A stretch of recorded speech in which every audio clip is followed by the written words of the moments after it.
Hello, class 12th. Recall the days of last year, April last. Do you really feel the weather was like this only? Or is there any climate change? Earlier, you were in hostels. Remember those hot summer days when you were having the remedials. But today, all the things have been changed due to this lockdown. You can feel the surrounding atmosphere, the change in the climate. It means that human beings have done a lots and lots of problem to this environment.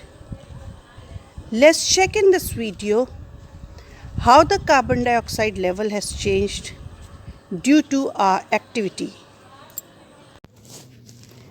Carbon dioxide is the most important greenhouse gas released to the atmosphere through human activities. It is also influenced by natural exchange with the land and ocean. This visualization provides a high-resolution, three-dimensional view of global atmospheric carbon dioxide concentration from September 1, 2014 to August 31, 2015. The visualization was created using output from the GEOS modeling system developed and maintained by scientists at NASA. The height of Earth's atmosphere and topography have been vertically exaggerated and appear approximately 400 times higher than normal to show the complexity of the atmospheric flow. As the visualization shows, carbon dioxide in the atmosphere can be mixed and transported by winds in the blink of an eye. For several decades, scientists have measured carbon dioxide at remote surfaces, locations, and occasionally from aircraft. The OCO2 mission represents an important advance in the ability to observe represents an important advance in the ability to observe atmospheric carbon dioxide. OCO2 collects high precision total column measurement of carbon dioxide during daytime conditions. Carbon dioxide variations are largely controlled by fossil fuel emission and seasonal fluxes of carbon dioxide between the atmosphere and land biosphere.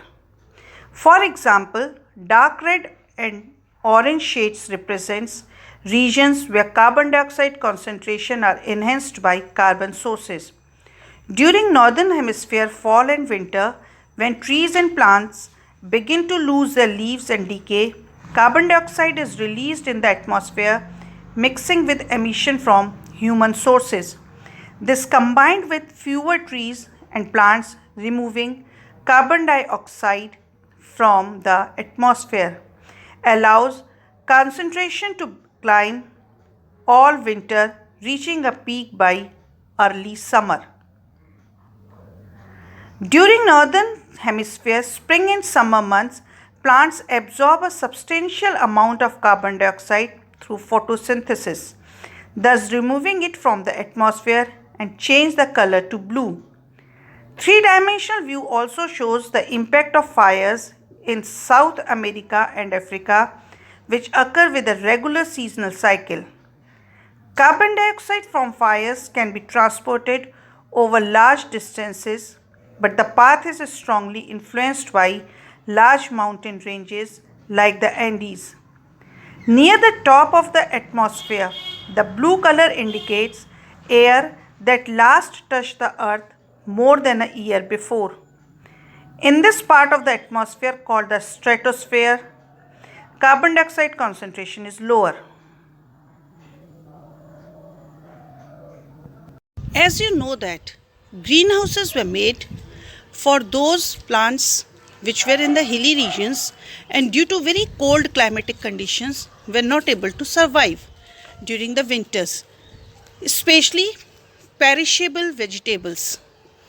So To cope up the demand of the people of that particular area, greenhouses were made, which were made by the special type of the fiber or the glass, so that they can trap the solar light, or the rather solar heat, during the daytime period, and then you can have evenings or the nights much more better controlled temperature.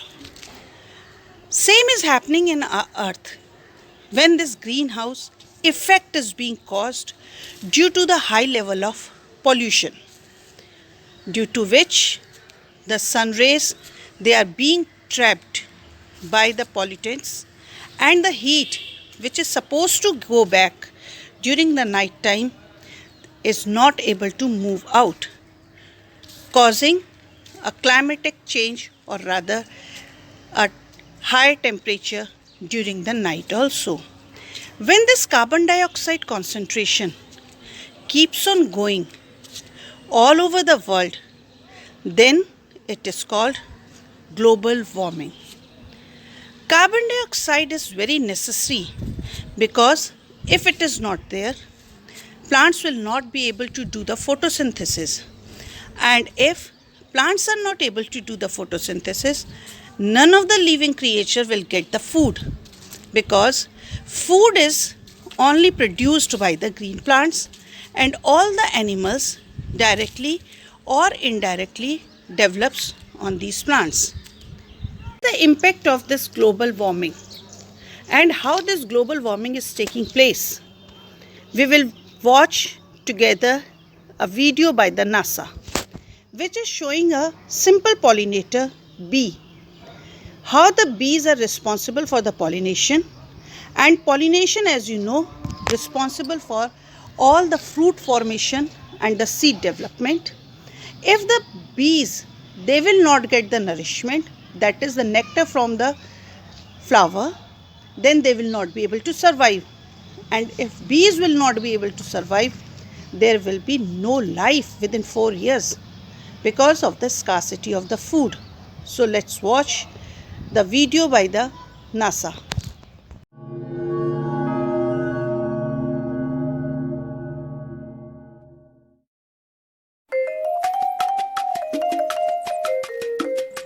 Every year, farms and fields play host to a symphony of sorts.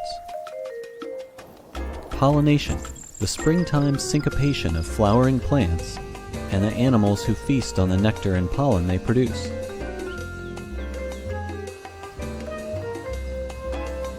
Over millennia, pollinators like honeybees have evolved a well-timed dance with plants. But now, plants may be changing their tune. Spring greenup, when plants wake from winter and sprout leaves. It's such a global phenomenon that NASA satellites can see it from space.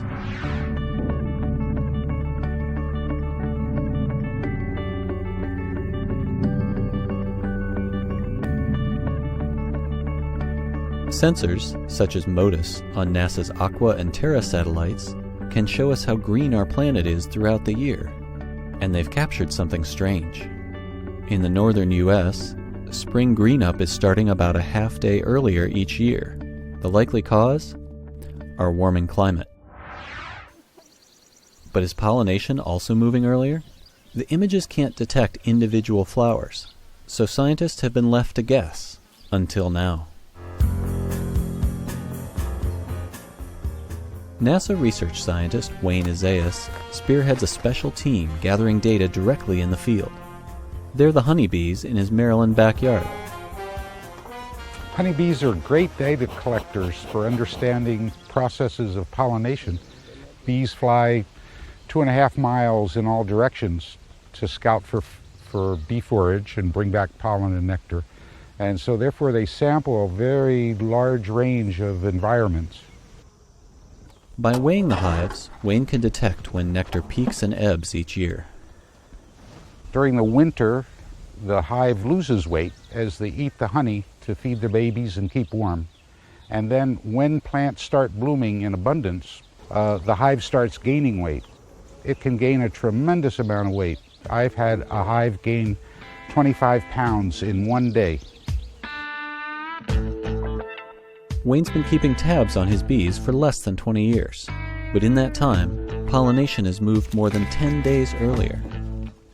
That's completely in sync with what the satellite data record shows, the world here getting greener earlier in the spring by about a half a day a year.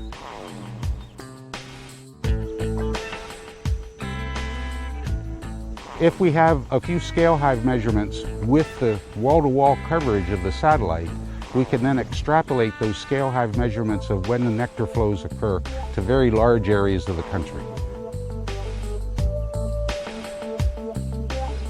Now, to get a bee's eye perspective of how pollination is changing in very different environments, say deserts or mountains, Wayne's doing a little networking. Honeybee Net is a network of citizen scientist beekeepers that volunteered to weigh their hives to give us more data points, to see how the nectar flows are changing in all different parts of the country. If pollination dates keep creeping forward, plants and pollinators could move out of sync.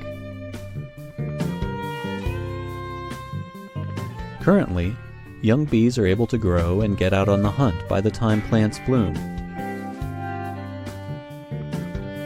But if plants bloom before bees are ready, both miss out. The plants don't get pollinated and the bees go hungry. But more than just bees might miss a meal. NASA satellites can help us understand how climate change might affect what's on our dinner table. Modern agriculture requires bees as part of the production. It's as mandatory for food production as is pieces of irrigation pipe and fuel for tractors. So if we're to understand the impact of climate change on our ecosystems, we must understand how this plant-pollinator interaction is being impacted by climate change.